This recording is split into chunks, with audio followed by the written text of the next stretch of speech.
Cabbage cutlet చేయడానికి నేను cabbage తీసుకున్నాను. కొంచెం పచ్చిమిరపకాయ ముక్కలు, కొంచెం క్యాప్సికమ్, కొంచెం కొత్తిమీర,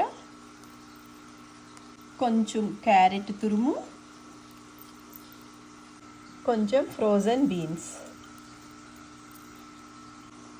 కొంచెం జీలకర్ర, 1 స్పూన్ కార్న్ఫ్లోర్ మాట, కొంచెం శనగపిండి, ఉల్లిపాయ ముక్కలు, కొంచెం ధనియా పౌడర్, కొంచెం గరం మసాలా పౌడర్, కొంచెం పెప్పర్ పౌడర్, కొంచెం కారం, కొంచెం జీలకర్ర పౌడర్, రుచికి సరిపడే సాల్ట్, కొంచెం పసుపు. ఇప్పుడు కొన్ని బఠానీ. క్యాబేజ్ కట్లెట్ రెడీ అవ్వాలంటే దానికి కొంచెం మనం పొటాటో కూడా వేయాలి బైండింగ్ కొరకు. అప్పుడు కట్లెట్ చేయడానికి ఈజీగా ఉంటుంది. ఇప్పుడు ఇదంతా నేను శుభ్రంగా చేయితో కలిపేస్తాను. అసలైంది మర్చిపోయాను, అల్లం వెల్లుల్లి పేస్ట్. ఇప్పుడు కొంచెం నిమ్మకాయ రసం,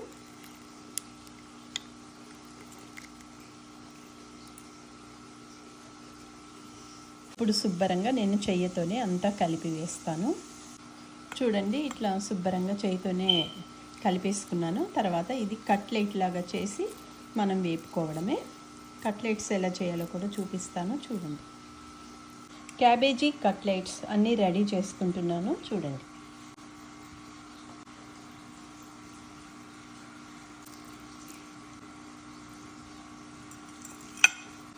చూడండి, కట్లెట్స్ అన్నీ ఇట్లా రెడీ చేసి పెట్టుకున్నాను. చూడండి, క్యాబేజీ కట్లెట్ అంతా రెడీ అయిపోయింది. ఇప్పుడు నేను ఇది ప్యాన్ మీద వేసి స్లో ఫ్లేమ్లో ఎలా వేపుతానో చూడండి. క్యాబేజ్ కట్లెట్ చేయడానికి ఒక ప్యాన్ తీసుకున్నా, దాంట్లో కొంచెం నెయ్యి వేస్తున్నాను కట్లెట్ కాల్చడానికి. చూడండి, నెయ్యి అంతా ఇట్లా స్ప్రెడ్ చేసుకున్నాను. ఇప్పుడు అన్ని కట్లెట్స్ వేస్తున్నా. చిన్న మంటలోనే ఇది కుక్ అవ్వాలన్నమాట.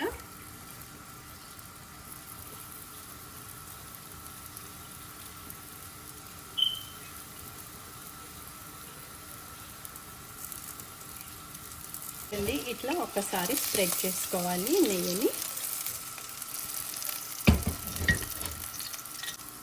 చూడండి, ఈ కట్లెట్ని మెల్లగా ఫ్లిప్ చేయాలన్నమాట.